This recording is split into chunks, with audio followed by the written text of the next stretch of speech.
날마다 하나님 말씀 가까이 하는 성도님들에게 하나님의 은혜가 함께하길 원합니다. 오늘 하나님 주신 말씀은 사도행전 10장 34절에서 43절까지 말씀입니다.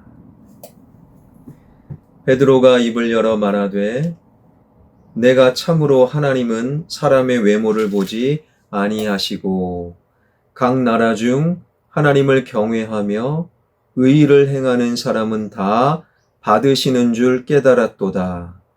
만유의 주 대신 예수 그리스도로 말미암아 화평의 복음을 전하사 이스라엘 자손들에게 보내신 말씀 곧 요한이 그 세례를 반포한 후에 갈릴리에서 시작하여 온 유대에 두루 전파된 그것을 너희도 알거니와 하나님이 나사렛 예수에게 성령과 능력을 기름 붓듯 하셨음에 그가 두루 다니시며 선한 일을 행하시고 마귀에게 눌린 모든 사람을 고치셨으니 이는 하나님이 함께 하셨음이라.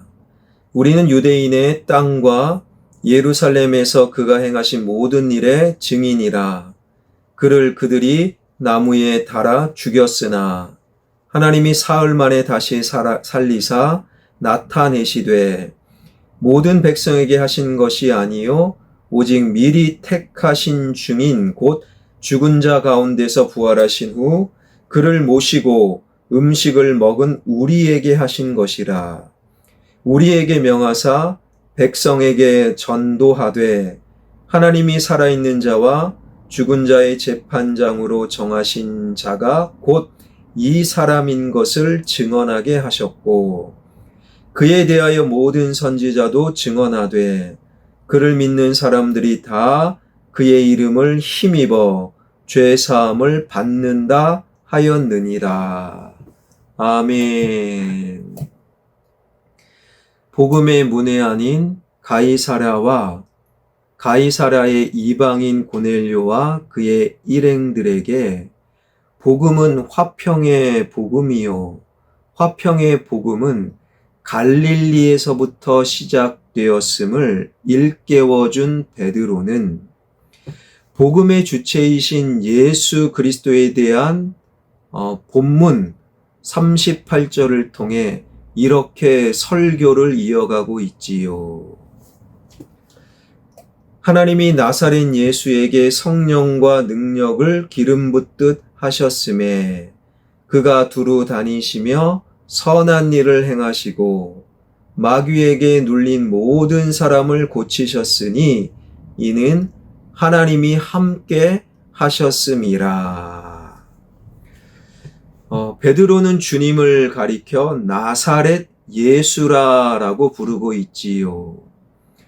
본래 이스라엘 사람들의 이름엔 성이 따로 없었어요. 제 이름은 김보선, 성은 김이요, 이름은 보선. 그런데 이스라엘 사람들은 이름만이 있었다라는 거예요. 성이 따로 없었던 이스라엘 백성. 그러고 보니 짧은 이름만 가지고 있기에 이름이 똑같은 동명이인이 굉장히 많았던 것이지요.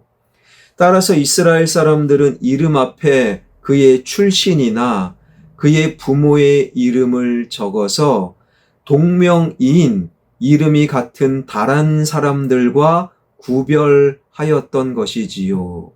예를 들면 예수님을 팔아넘긴 유다, 그는 가롯 유다, 가롯 사람이라고 해서 가롯 유다라고 부르는 것이고 이스라엘의 2대 왕 다윗은 다윗이라는 이름을 많이 가진 사람 가운데 다른 사람과 구별하기 위해 그의 아버지 이름을 붙여 이새의 아들 다윗이 이스라엘의 2대 왕이다.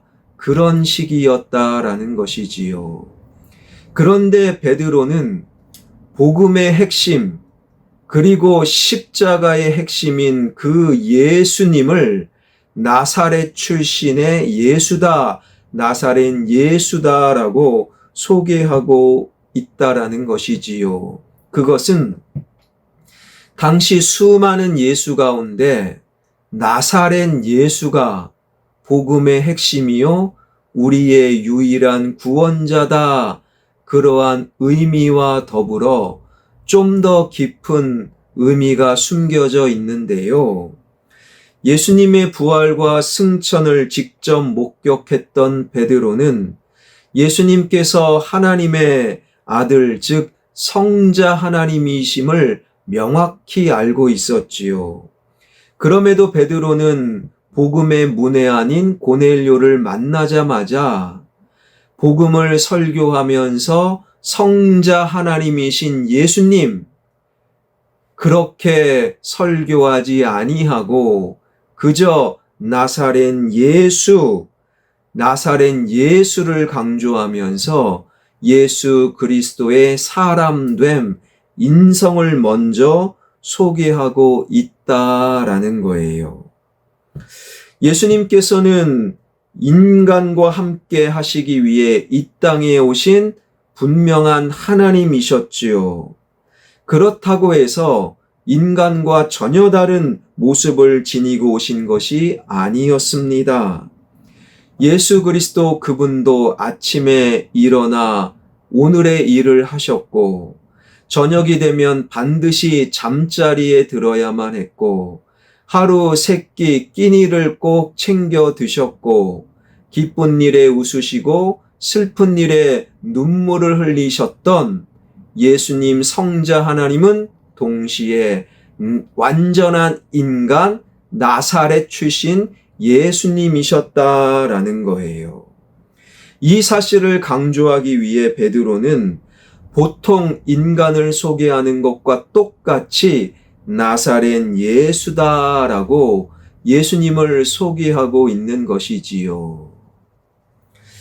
크리스천이란, 그리스도인이란 예수 그리스도를 쫓는 우리들을 가리키는 것이고, 즉 예수님을 본받아 예수님을 닮아가는 사람들을 말하는 것이지요. 단지 예수님께서 신성만을 지니신 성자 하나님으로만 우리에게 다가왔다면 이 땅에 그리스도인은 존재할 수가 없었던 것이에요. 사람이 창조주 하나님을 닮아간다. 그것은 뱁새가 황새를 쫓아가는 것보다 더 어려운 불가능한 일이기 때문이지요. 그러나 하나님이신 그분이 우리와 똑같은 인간으로 이 땅에 오시어 인간으로 이 세상을 사셨기에 비로소 우리는 예수 그리스도 그분을 닮아가고 그리스도인으로 존재하고 그리스도인으로 살 수 있게 되었다라는 것이지요. 예수 그리스도의 인성이 없었다면 그리스도인도 없었던 거예요. 인간이 하나님을 닮아간다는 것은 불가능한 일입니다. 그러나 우리 인간이 나사렛 예수님은 닮아갈 수 있는 것이지요.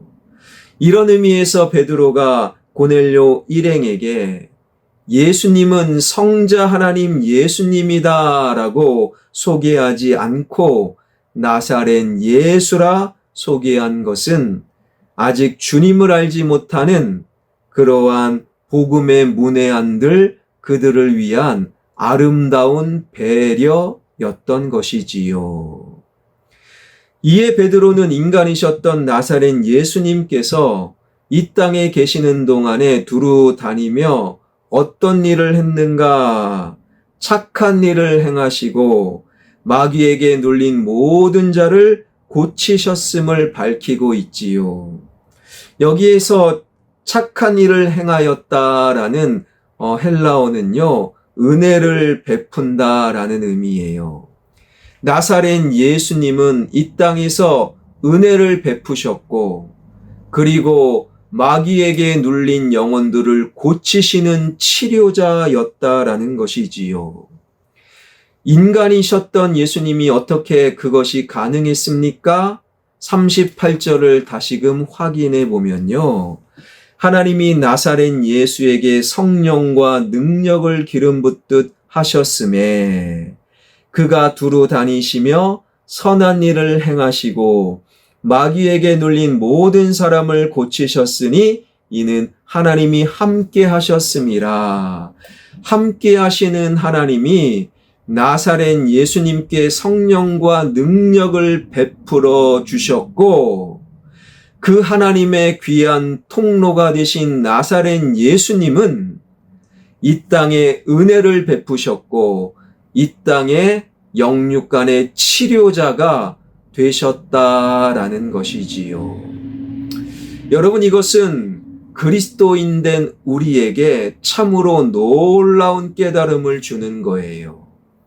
하찮은 인간인 저와 여러분이 하나님, 우리와 함께 하시는 하나님의 통로가 될 수 있을 때 하나님의 능력이 나와 우리를 통해 다른 사람에게 은혜를 베풀고 다른 사람을 치유하는 또한 저와 여러분도 치유자가 될 수 있다라는 거예요.